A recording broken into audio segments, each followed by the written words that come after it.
എല്ലാ വീട്ടമ്മമാരുടെയും മെയിനായിട്ടുള്ള പ്രശ്നമാണ് ദിവസം എന്താണ് ഈ ഉച്ചയ്ക്ക് ചോറിന് കറി ഉണ്ടാക്കുക എന്നുള്ളതല്ലേ. അപ്പോൾ ഇന്ന് ഞാനിവിടെ ഒരു പരീക്ഷണം നടത്താൻ പോവാന്നെ. പരീക്ഷണം എന്നല്ല, എല്ലാവരും ചെയ്യുന്ന കാര്യം തന്നെയാണ്. രാവിലെ പുട്ടിനുണ്ടാക്കിയ പയർ കറി ഉണ്ടായിരുന്നു കേട്ടോ. അപ്പോൾ ഞാൻ എന്തോ ചെയ്തു എന്ന് വെച്ചിട്ടുണ്ടെങ്കിൽ കുറച്ച് പച്ചക്കായ, മുരിങ്ങക്കായ, കറിവേപ്പില ഇതൊക്കെ ഒന്ന് മഞ്ഞൾപ്പൊടി, ഉപ്പ്, ഒരു ഇത്തിരി കുരുമുളക് പൊടിയും കൂടി ഇട്ടൊന്ന് വേവിച്ചെടുത്തേ. എന്നിട്ട് പിന്നെ ഞാൻ അതിലോട്ടുള്ള മസാലക്കൂട്ട് ഉണ്ടാക്കാനുള്ള പരിപാടിയാണ്. അതിലേക്ക് വേണ്ടിയിട്ട് ഞാൻ എടുത്തിട്ടുള്ള ഒരു അരമുറി തേങ്ങയാണ്, പിന്നെ നല്ല ജീരകം, കറിവേപ്പില, പച്ചമുളക്, വെളുത്തുള്ളി ഇതൊക്കെയാണ് കേട്ടോ. അപ്പോൾ ഈ ഒരു അരമുറി തേങ്ങേൻ്റെ കാര്യം പറയുകയാണെങ്കിൽ ഇപ്പോൾ ഇവിടെ തേങ്ങക്ക് 50 രൂപയായിട്ടാണ്. അപ്പോൾ നമ്മൾ സൂക്ഷിച്ചും കണ്ടൊക്കെയാണ് തേങ്ങയൊക്കെ ഉപയോഗിക്കേണ്ടതെന്നുള്ള അവസ്ഥയിലേക്ക് എത്തിയിട്ടുണ്ട്. പിന്നെ പച്ചമുളകും വെളുത്തുള്ളിയൊക്കെ ഞാൻ കുറച്ച് അധികം എടുത്തിട്ടുണ്ട്.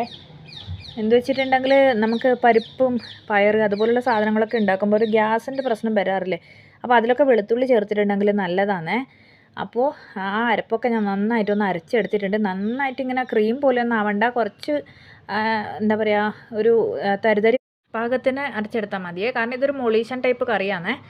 അപ്പോൾ ഇതാ നമ്മൾ കായയും മുരിങ്ങക്കായും ഒക്കെ നന്നായിട്ട് വെന്തു. ആ ടൈമിൽ ഞാൻ ആ പയർ കറി അതിലോട്ട് മിക്സ് ചെയ്തിട്ടുണ്ട്. ഈ പയറും കായും മൊളീഷൊക്കെ എല്ലാവരും ചെയ്യുന്നതാണ്. പക്ഷേ അതിങ്ങനെ രാവിലത്തെ പയർ കറിയിൽ ഇങ്ങനെ മിക്സ് ആക്കിയിട്ടൊക്കെ ചെയ്യുന്നുണ്ടോ എന്നറിയില്ല. എന്നാലും നമുക്കിങ്ങനെ പയർ കറിയൊക്കെ ബാക്കി ആയിട്ടുണ്ടെങ്കിൽ അതിങ്ങനെ കഴിക്കുന്നതിലും ഇതുപോലൊക്കെ കറിയൊക്കെ ഉണ്ടാക്കിയിട്ടുണ്ടെങ്കിൽ ചിലപ്പം വീട്ടിൽ ചിലവാകും, എല്ലാവരും കഴിക്കും. അല്ലാണ്ട് രാവിലത്തെ പയർ കറി തന്നെ അങ്ങനെ തന്നെ ഉച്ചക്ക് കൊടുക്കുമ്പോൾ ആർക്കും വലിയ ഇഷ്ടം ഉണ്ടാവാനില്ല വഴിയില്ല. അപ്പോൾ ഇത് ഇങ്ങനെ ഞാൻ എന്തായാലും ഒന്ന് ആക്കി നോക്കാമെന്ന് വിചാരിച്ചിട്ട് ഉണ്ടാക്കിയതാണ് കേട്ടോ. അപ്പോൾ അതിലോട്ട് നമ്മൾ അരച്ചു വെച്ച അരപ്പും കൂടി ചേർത്ത് നന്നായി ഒന്ന് തിളച്ച് കുറുകി വരണേ.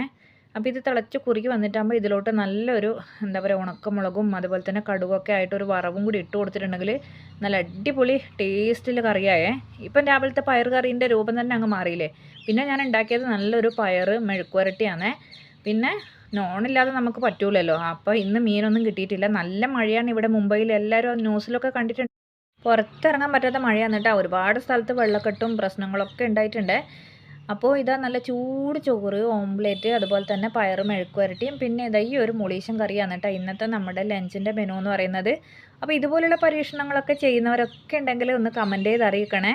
അതുപോലെ തന്നെ നമ്മുടെ വീഡിയോ ഇഷ്ടമായിട്ടുണ്ടെങ്കിൽ ലൈക്ക് ചെയ്യാനും പിന്നെ സബ്സ്ക്രൈബ് ചെയ്യാനും വിട്ടുപോകരുതേ. നിങ്ങളുടെ ഫ്രണ്ട്സിനോ റിലേറ്റീവ്സിനോ ഒക്കെ ഒന്ന് ഷെയർ ചെയ്ത് കൊടുക്കണം. ഞങ്ങളിവിടെ മുംബൈയിലാണ്. ഇവിടുത്തെ ഞങ്ങളുടെ ജീവിതത്തിലെ ചെറിയ ചെറിയ സന്തോഷങ്ങളും പിന്നെ ഇവിടുത്തെ കുറേ കാഴ്ചകളും വിശേഷങ്ങളും ഒക്കെയാണ് കേട്ടോ ഞങ്ങളുടെ വീഡിയോയിൽ ഉണ്ടാവാറുള്ളത്. അപ്പോൾ എല്ലാവരും വീഡിയോ ഒക്കെ കണ്ട് സപ്പോർട്ട് ചെയ്യണേ. ഇതാണ് നമ്മുടെ ചെറിയൊരു ലഞ്ച്. അങ്ങനെ എൻ്റെ പരീക്ഷണത്തിൻ്റെ സ്ഥിരം ഇരയായ ഏട്ടൻ ഇതാ ഭക്ഷണം കഴിക്കുന്നുണ്ട് കേട്ടോ. പക്ഷേ ഏട്ടന് കറിയൊക്കെ ഇഷ്ടപ്പെട്ടിട്ടുണ്ടായിനെ.